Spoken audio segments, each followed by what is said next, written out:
seulement crois-lui, seulement crois Jésus.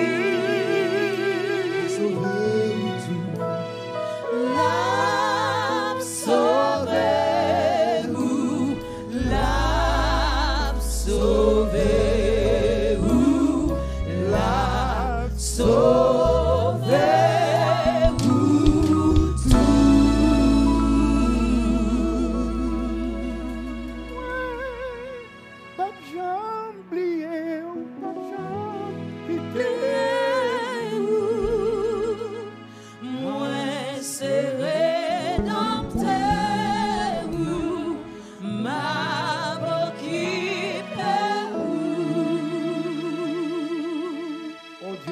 Père, nous te disons merci pour ces promesses. Nous savons qu'elles sont certaines, qu'elles sont véritables. Même dans ces moments difficiles, nous tenons encore à ces promesses parce qu'elles nous viennent du Dieu qui ne peut pas mentir et qui ne change pas.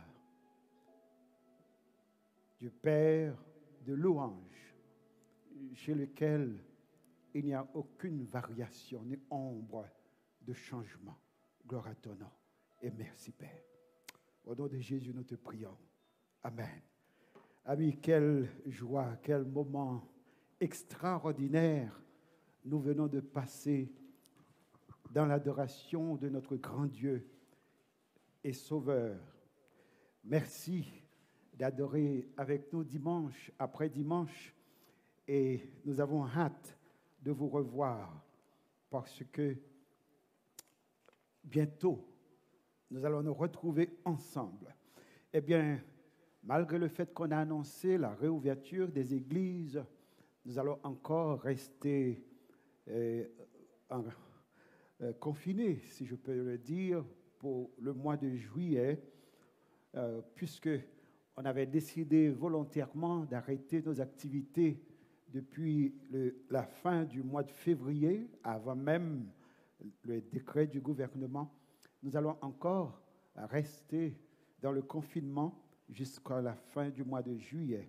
Alors, nous vous donnons rendez-vous le premier dimanche du mois d'août.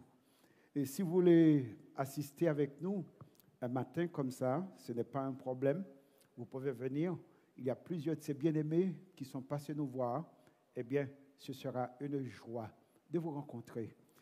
Et ce matin, nous allons continuer avec notre série sur le combat spirituel. Le combat spirituel, la bataille que tu peux gagner. La bataille que tu peux gagner. Le décret présidentiel de cette semaine confirme notre prédication. L'idée que nous sommes en guerre. Et cette guerre, comme je l'avais dit, c'est une guerre spirituelle. L'apôtre Paul l'a dit, nous n'avons pas à lutter contre la chair et le sang, mais nous luttons contre un adversaire redoutable, mais invisible. Et cet adversaire, comme je l'avais dit dans l'un de mes messages, opère dans différentes sphères de la vie. Il travaille avec le gouvernement. Ce sont les principautés, comme on l'avait dit, selon cette liste que nous donne Paul dans cette épître aux Éphésiens. Il a donné une liste de ces démons selon leur rang, selon leur grade. Les principautés travaillent au niveau du gouvernement. Ce sont les esprits qui s'occupent des territoires, des pays. Ils sont en charge de ces gouvernements.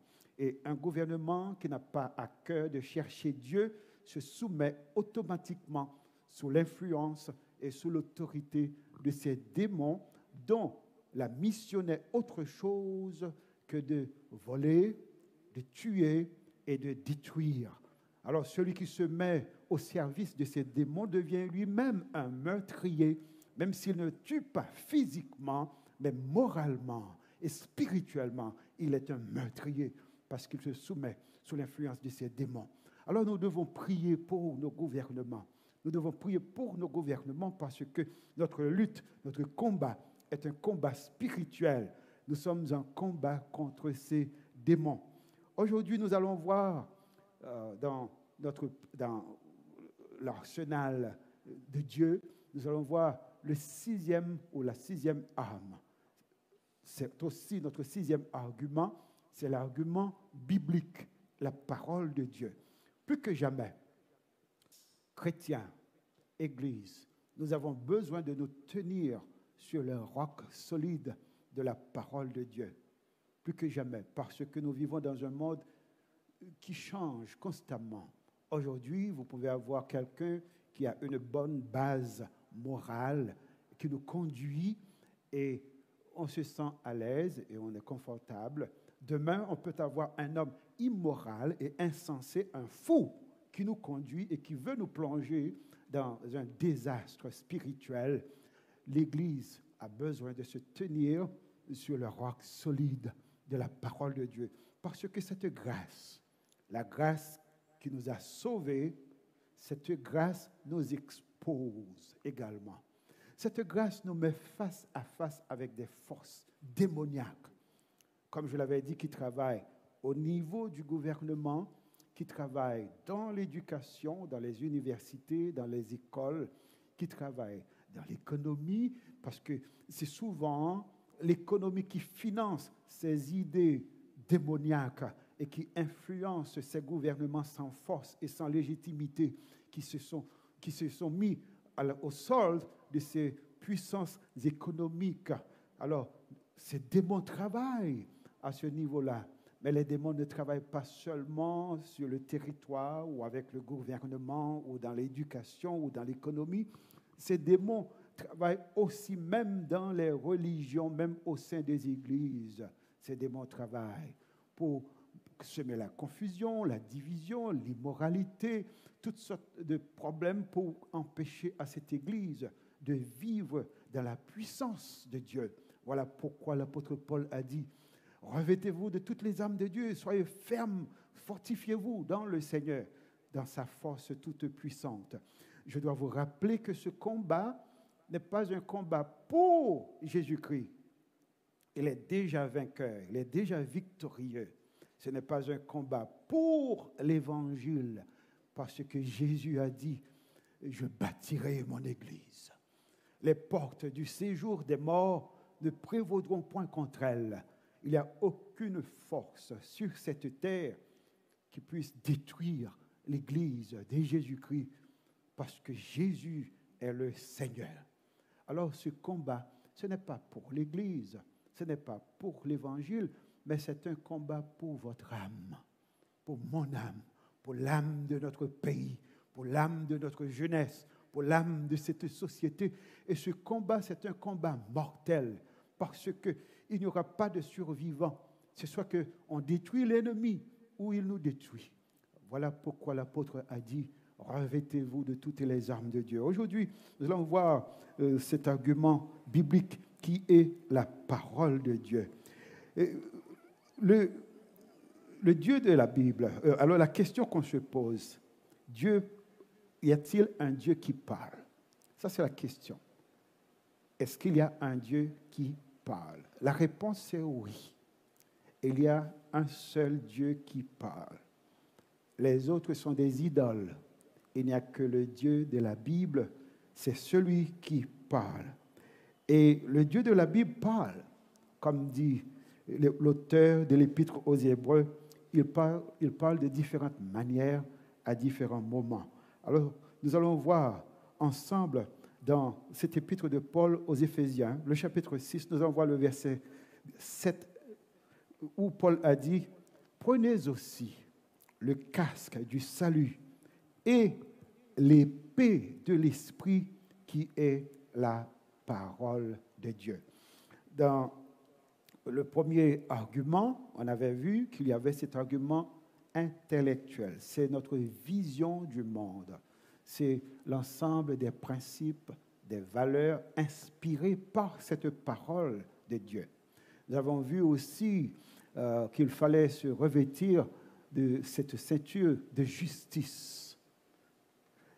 il fallait se revêtir aussi de cette cuirasse de la foi. On avait vu que c'était le moment Pimba. On avait vu cet argument historique, les ailes de l'Évangile.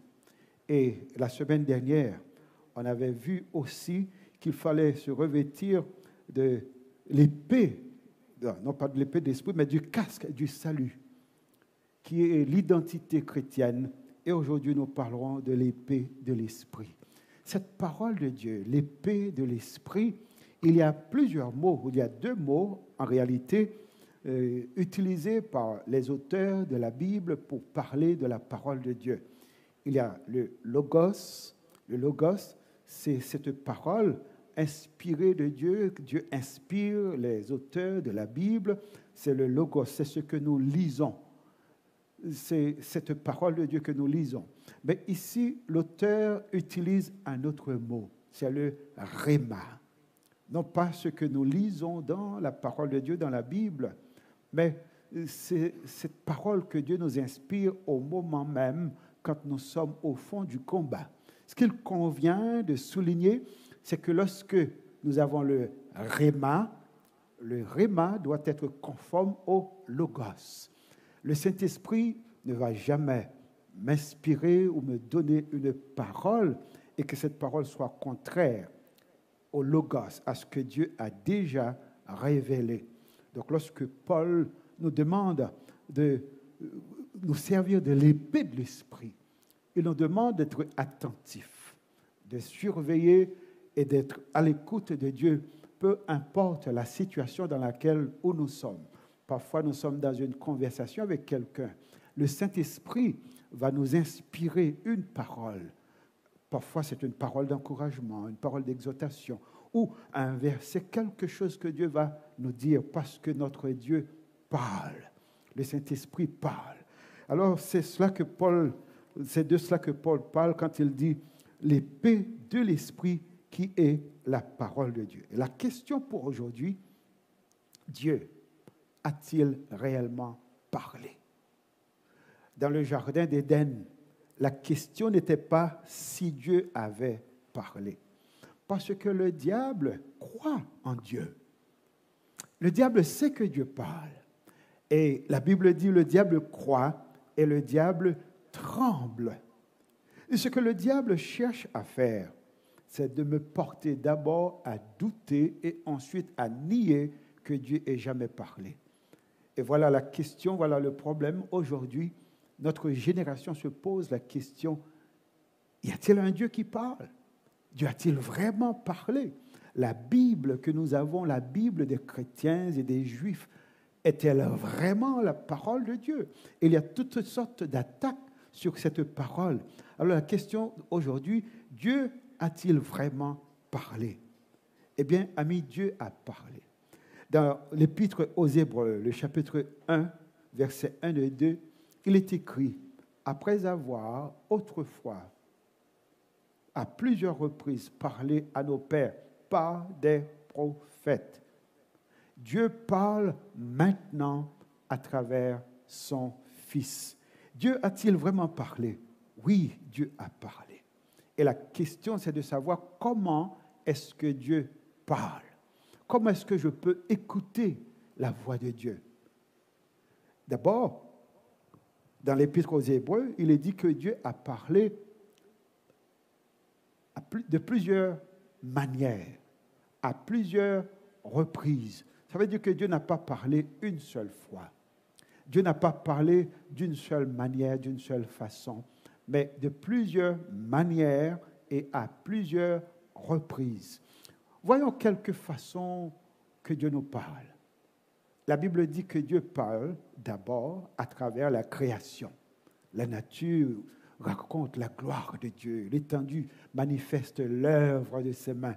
Dieu parle à travers la création. Vous vous souvenez que Dieu a parlé et cette création est vue le jour.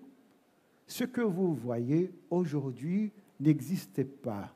Ce que vous voyez aujourd'hui existe parce qu'il y a un Dieu qui parle. Dieu a parlé. Et la Bible dit, quand Dieu dit, la chose arrive. Alors nous voyons dans le livre de Genèse, Dieu dit Et il fut ainsi.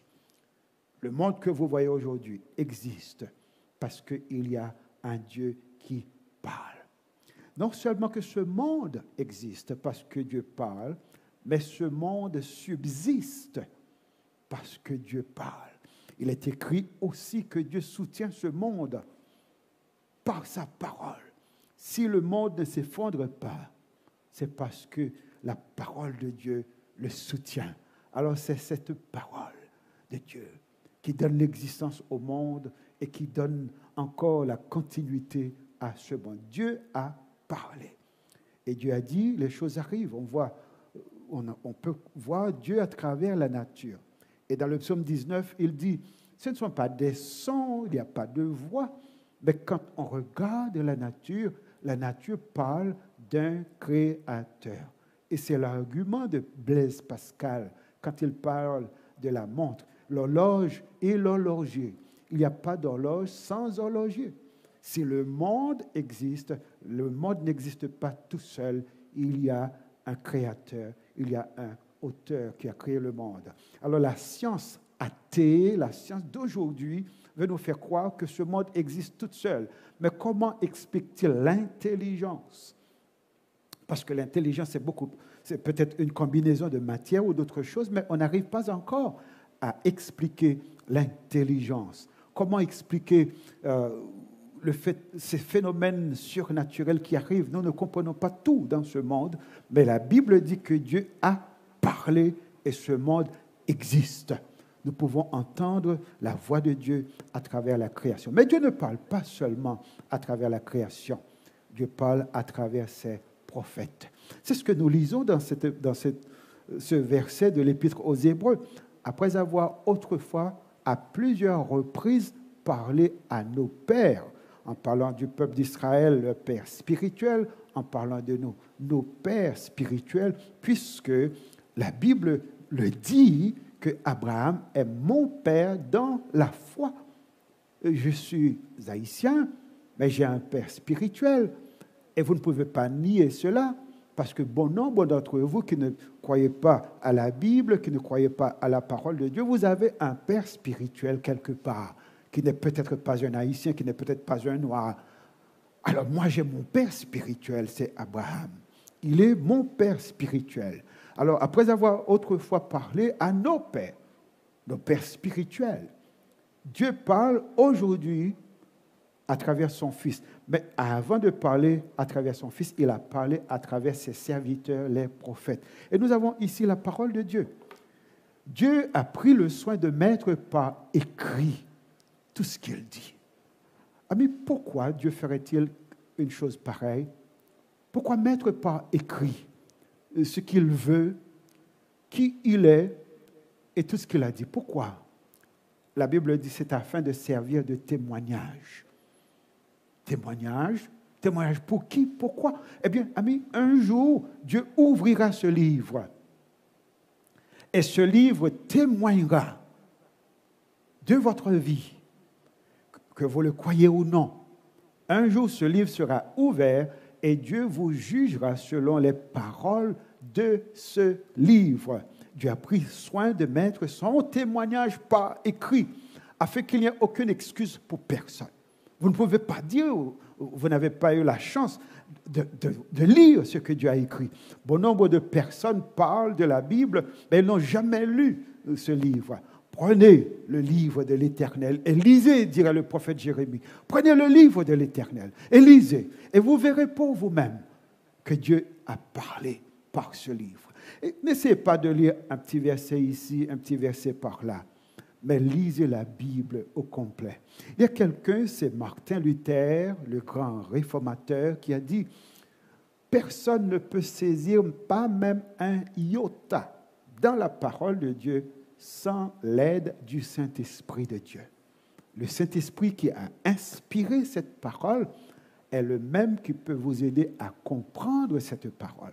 Alors, si vous êtes philosophe, vous pouvez lire de grands livres et faire des discours sur des livres extraordinaires. Vous pensez pouvoir comprendre la parole de Dieu. La Bible dit non. Non. L'Esprit de Dieu doit ouvrir vos yeux spirituelle pour comprendre ce que Dieu dit. Alors, si vous êtes contre ce livre, je ne peux pas me fâcher contre vous. Je peux tout simplement prier pour vous. Parce que si vous n'avez pas l'Esprit de Dieu, la Bible dit l'homme naturel, l'homme animal, c'est comme ça la Bible appelle ceux qui ne connaissent pas Jésus-Christ comme le sauveur personnel. L'homme animal ne saisissent pas les choses de Dieu, ne comprennent pas les choses de l'Esprit, parce qu'on juge spirituellement, mais eux, ils sont à un niveau animal. Alors, vous trouvez comme c'est comique, amis. Vous diriez peut-être que c'est moi, l'insensé. Vous diriez peut-être que c'est moi, celui qui n'a pas d'intelligence. Mais c'est souvent, et c'est surtout, et c'est vrai, vous n'avez pas d'intelligence parce que vous n'avez pas l'Esprit de Dieu. Dieu a parlé à travers la Bible. La Bible, c'est la parole de Dieu. Mais ce n'est pas de cette parole dont Paul parle. Dieu parle aussi à travers son Fils. Jésus est venu dans ce monde. Il a rendu témoignage sur Dieu. Il a témoigné que Dieu existe, que Dieu vous aime. Il a témoigné la grandeur de Dieu. Au chapitre 17 de l'évangile de Jean, il a dit, j'ai fait connaître ton nom. Et désormais, nous n'avons aucune excuse. Vous n'avez aucune excuse. S'il n'y avait pas cette nature, s'il n'y avait pas la Bible, la parole de Dieu, si Jésus n'était pas venu, eh bien, vous auriez des excuses. Aujourd'hui, Dieu a parlé et vous n'avez aucune excuse. Dieu n'a pas seulement parlé à travers la nature, à travers la Bible, à travers son Fils, mais Dieu parle directement aussi à nos cœurs. C'est le Réma. Et c'est de cela que Paul parle ici, de prendre l'épée de l'Esprit qui est la parole de Dieu. Imaginez le soldat romain habillé pour le combat. Et nous avons vu toutes les armes défensives. On a vu 5 armes défensives. Dans cette panoplie de Dieu, il y a 5 armes défensives. Il y a seulement 2 armes offensives. Cette arme offensive, c'est le Réma, la parole de Dieu. Imaginez ce soldat habillé, il a en main une épée. Il ne s'agit pas d'une longue épée. La longue épée, c'est pour des combats à distance, mais il a une épée à peu près de la longueur d'une machette. Pas assez long, mais pour un combat de corps à corps. Ça veut dire que la lutte est serrée. C'est un corps à corps, un face à face avec l'ennemi. Et il est là avec cette épée qui n'a pas beaucoup de longueur et il combat contre cet ennemi. C'est un combat mortel. C'est pour cela que nous avons dénommé notre série Le combat mortel. Nous sommes inspirés du film de Bruce Lee, mais ici c'est le combat mortel, c'est un corps à corps avec l'ennemi. N'est-ce pas que nous vivons ce corps à corps maintenant avec l'ennemi? Regardez ce qui se passe dans notre pays. Regardez le décret de cette semaine du locataire du Palais national. C'est un corps à corps avec l'ennemi. Alors il dit, prenez l'épée de l'Esprit qui est la parole de Dieu parce que Dieu parle. Maintenant, si on dit que Dieu parle, on a expliqué comment est-ce que Dieu parle. Quand est-ce que Dieu a parlé? À plusieurs reprises et il continue encore à parler. La deuxième chose qu'on aimerait voir dans ce message, c'est pourquoi est-ce que Dieu a parlé? Pourquoi la parole de Dieu? À quoi ça sert? Eh bien, amis, la parole de Dieu a un but spécifique. Le but de la parole de Dieu, ce n'est pas pour vous informer. Non.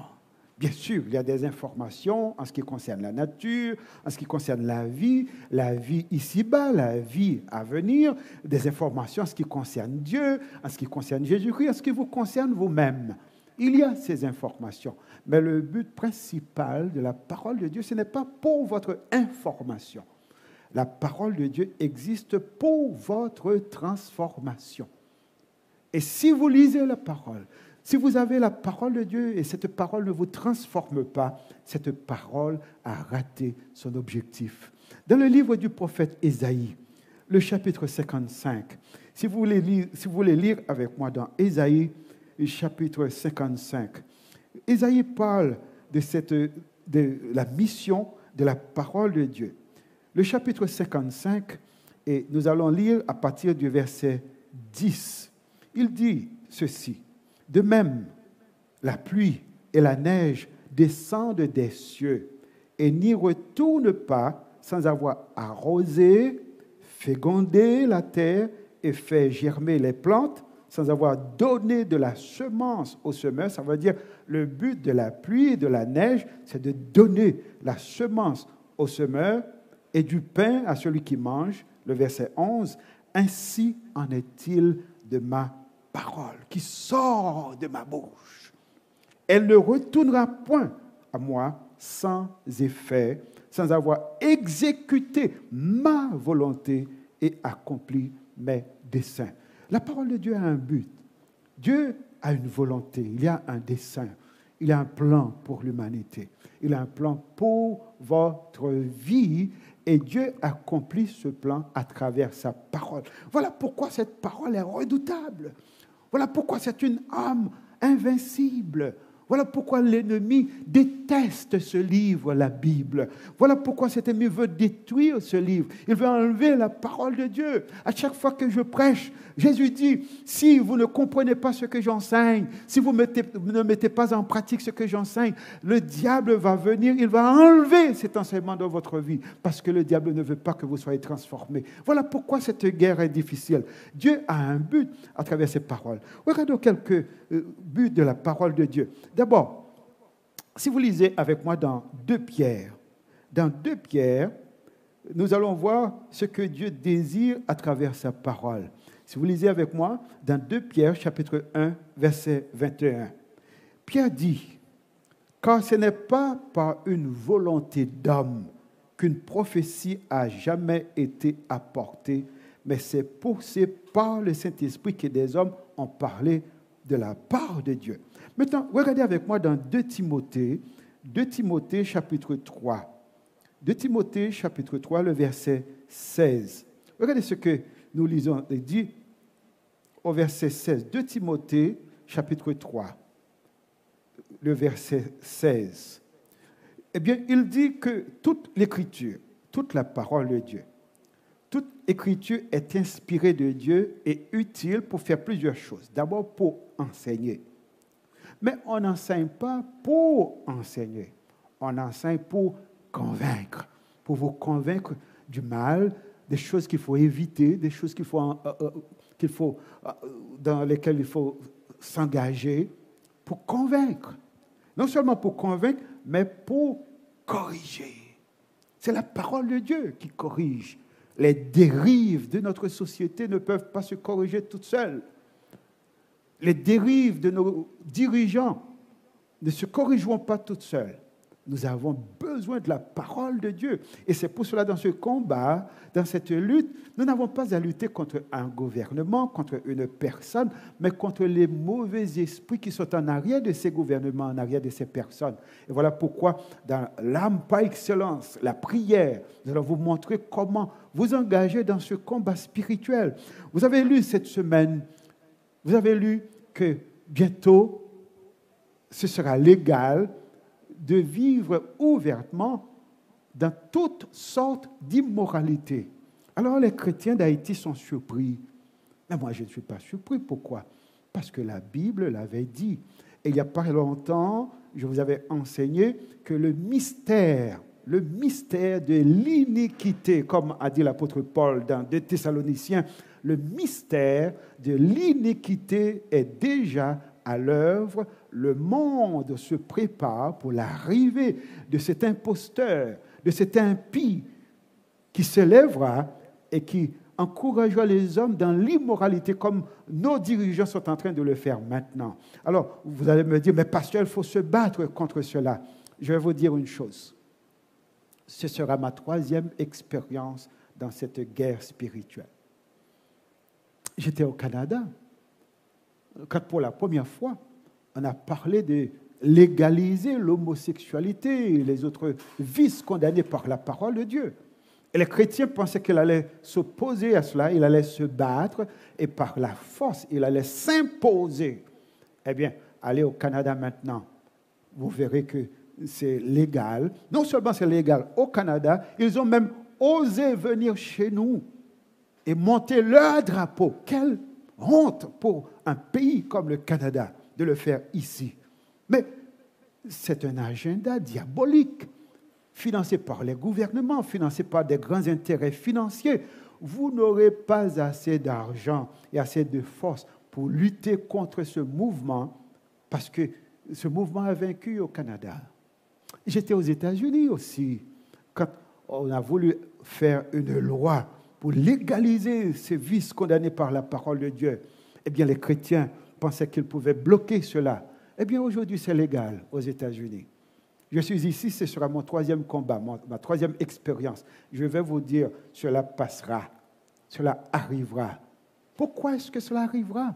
Parce que nous nous engageons dans la mauvaise lutte. Nous pensons qu'il faut lutter contre ces dirigeants, il faut changer ce gouvernement. Non, non, le combat se livre ici, avec ces armes spirituelles, ces 7 piliers de la parole de Dieu. Et il faut prendre ces armes, c'est avec ces armes qu'il faut se battre. Et nous pouvons vaincre, parce que l'Église de Jésus-Christ a pris naissance dans un monde comme ce monde-ci, avec tous ses vices, avec tous ses défauts, avec tous ses crimes. Et l'Église a changé la face du monde. On a civilisé le monde avec la parole de Dieu. Mais parce que l'Église est en train de se battre sur le mauvais terrain, ne pensez pas que vous allez gagner ce combat. Vous n'allez pas gagner. Ceux qui financent l'homosexualité, ils vont gagner. Mais l'Église doit être intelligente. Voilà pourquoi ce combat, c'est un combat pour garder la position où vous êtes. Tenez-vous ferme, a-t-il dit. Eh bien, bon nombre d'entre nous, nous sommes en train de perdre du terrain parce que nous ne comprenons pas la parole de Dieu. Nous ne nous laissons pas transformer par cette parole. Il dit la parole est là pour corriger et pour instruire dans la justice. Voilà, la parole va faire tout cela. Au verset 17, pourquoi? Afin que l'homme de Dieu soit accompli et propre à toute bonne œuvre. C'est-à-dire, cette parole vous transforme et étant transformé, vous allez mener une vie transformée et cette vie transformée va changer le monde autour de vous. De quoi est-ce qu'on nous accuse? J'ai écouté un de ces animateurs de radio, peut-être que lui-même homosexuel, en train de faire promotion pour son style de vie, en train de se préparer à intimider les pasteurs. Hey, mon ami, je vais vous dire une chose, vous n'arriverez jamais à intimider les pasteurs. Jamais. Personne. Vous n'arriverez pas. Cela ne marchera pas. Nous sommes prêts à donner notre vie pour ce que nous croyons. Nous n'allons pas nous battre chez vous, mais vous n'allez pas venir nous imposer des choses ici, dans notre conscience. Jamais, jamais. Le gouvernement ne pourra pas le faire. Pourquoi? Parce qu'il peut tuer le corps, mais il ne peut pas tuer l'âme. Et nous sommes prêts à nous battre jusqu'au sang, comme a dit l'apôtre Paul. Vous n'êtes pas encore battus jusqu'au sang contre le péché. C'est un combat mortel contre le péché, contre le diable, contre ces démons qui inspirent ces idées funèbres contre notre jeunesse et contre notre pays. Vous n'allez pas nous intimider. Alors cet homme a voulu nous intimider pour dire, oh, ces pasteurs, leurs enfants vivent à l'étranger, on ne sait pas qui sont leurs enfants. Ce n'est pas votre affaire. S'il y a un pasteur qui a un enfant qui adopte ce style de vie, c'est son choix. Et comme pasteur, on ne pose pas aux enfants le style de vie. Nous enseignons nos enfants. Moi, je ne connais pas de pasteur haïtien, du moins ce que je sache, qui traverse cette crise-là. Mais il y a d'autres pasteurs aux États-Unis. J'étais allé au séminaire théologique de Dallas, un des grands théologiens, l'homme qui a écrit des livres extraordinaires pour nous aider à grandir dans notre foi. Son fils était un homosexuel déclaré. Alors, qu'est-ce qu'il a fait? Est-ce qu'il l'a tué? Il ne l'a pas tué. Pourquoi est-ce qu'il ne l'a pas tué? Parce qu'un pécheur, ça doit se repentir. On ne tue pas les pécheurs, on prie pour les pécheurs. Et on prie à ce que Dieu apporte la repentance et la conversion dans leur cœur. Ce sont parfois nos enfants, ce sont nos amis, les enfants de nos amis. Nous pleurons, nous souffrons pour eux parce que nous voyons que ce monde est en train de les détruire. Mais on ne tue pas un pécheur, on prie. Alors, cet homme a voulu intimider les pasteurs pour dire que même les pasteurs, ils ont des enfants qui sont pris dans ces choses-là. Si vous connaissez un pasteur qui est dans cette situation-là, où son enfant est pris dans cette situation, eh bien, comprenez bien que l'enfant a fait son choix, mais cela n'engage pas le pasteur et il doit se tenir pour ses convictions, pour ce qu'il croit. Et vous n'allez pas nous intimider. Et si vous croyez pouvoir nous intimider, attendez de voir lorsque vous arriverez dans la pratique de ce que vous croyez, pensant que vous allez l'imposer sur nous. C'est là, mon ami, vous pouvez le connaître, comme on dit en créole, un grain avec peau, hein, qui est-ce qui peut bouler? Ou pas passer. Ou pas passer. Parce qu'on sera là pour défendre nos convictions. Mais la parole de Dieu transforme. Il transforme le pécheur en saint. Non pas le pécheur en un pécheur repentant. Non, le pécheur peut devenir aujourd'hui un saint à cause de la parole de Dieu. La parole de Dieu peut prendre quelqu'un dans la misère la plus obscure et mettre cette personne dans l'abondance. Parce que c'est le but principal de la parole de Dieu. C'est pour cela que les proverbes existent. C'est pour cela que les psaumes existent. C'est pour vous offrir le bonheur. Un bonheur que le monde ne peut pas vous offrir. Et si il y a des chrétiens qui vivent dans la misère, mon ami, je dois vous dire que la situation ne décrit pas la condition du cœur de cette personne. Parce que la parole de Dieu est écrite pour nous amener au bonheur. Donc cette parole transforme. Non seulement cette parole transforme, cette parole aussi est vivante, comme dit l'auteur de l'Épître aux Hébreux. C'est une parole puissante. Il est vivant comme une épée à deux tranchants. C'est-à-dire qu'avec cette parole, je peux me tenir devant vous. Jésus l'a fait. Et vous savez, le diable a tenté le Seigneur Jésus. Comme j'ai écouté cette semaine, le diable n'a pas beaucoup de moyens. Le diable n'a pas beaucoup de moyens. Il y a 3 armes seulement. Quand il les utilise, si vous résistez contre ces 3 armes, il va rester tranquille. Il a dit, d'abord, c'est la convoitise des yeux. Vous voyez des choses que vous ne possédez pas. Le diable vous tente et vous dit, il vous manque quelque chose dans la vie, vous devez avoir cela. Ensuite, l'orgueil de la vie. Vous voulez réussir, c'est normal. Mais vous n'arrivez pas. Et le diable vient, il vous transforme en victime. Il va vous dire, c'est la faute à celui-ci, la faute à celui-là. Et il sème l'amertume dans votre cœur. Et il va vous détruire. Il dit, c'est la convoitise des yeux, la convoitise de la chair, ce que vous ressentez dans votre corps, les désirs que vous avez. Ce sont là les armes du diable. Et si vous pouvez résister contre ces 3 attaques, vous serez plus que vainqueur. Alors, amis, c'est extraordinaire que le diable a seulement 3 armes. Nous avons 7. Nous avons 7. Il a seulement 3. Alors, prenez toutes les armes de Dieu. Pourquoi cette parole? C'est pour votre transformation. Et maintenant, la dernière chose, qu'est-ce qu'il faut faire? Qu'est-ce qu'il faut faire? Dieu vous invite à mettre en pratique cette parole, à vivre cette parole. On nous accuse souvent d'être des hypocrites. Un hypocrite, c'est quoi? C'est qui? C'est quelqu'un qui dit une chose et qui fait une autre chose. En réalité, il y a beaucoup d'hypocrites dans l'Église. Alors quelqu'un a dit, il y a tellement d'hypocrites dans l'Église, moi je ne veux pas venir à l'Église. Il y a un pasteur qui a eu l'intelligence pour dire, vous avez bien fait de ne pas venir à l'Église parce qu'il y a trop d'hypocrites à l'Église. Alors l'autre de répondre, il dit au pasteur, mais pourquoi est-ce que vous dites ça? Il dit, parce que l'Église n'a pas besoin d'un autre hypocrite. Vous dites que vous ne voulez pas venir à l'Église parce qu'il y a tellement d'hypocrites à l'Église. Vous êtes un hypocrite. Alors, il y a des hypocrites, des gens qui professent une chose et qui pratiquent une autre chose. Et souvent, l'ennemi utilise cela contre nous. Alors, Dieu vous demande à mettre en pratique cette parole. C'est ce que Jacques a dit. Ne vous bornez pas à l'écouter. Mettez en pratique la parole de Dieu. C'est mieux de ne pas savoir tout sur la parole de Dieu, mais de mettre en pratique le peu que vous connaissez. Obéissez à cette parole. Obéissez à cette parole. Dieu nous amène souvent dans des expériences pour nous mettre à l'épreuve, pour voir si nous obéirons oui ou non à sa parole. Dans le désert, il a conduit son peuple d'Israël. Il pouvait passer par un autre chemin, plus facile, plus court. Mais il a dit, ils ne sont pas prêts. On va faire un détour. Dieu a pris un détour avec son peuple. Et sur ce chemin choisi par Dieu, il y a eu tellement d'épreuves.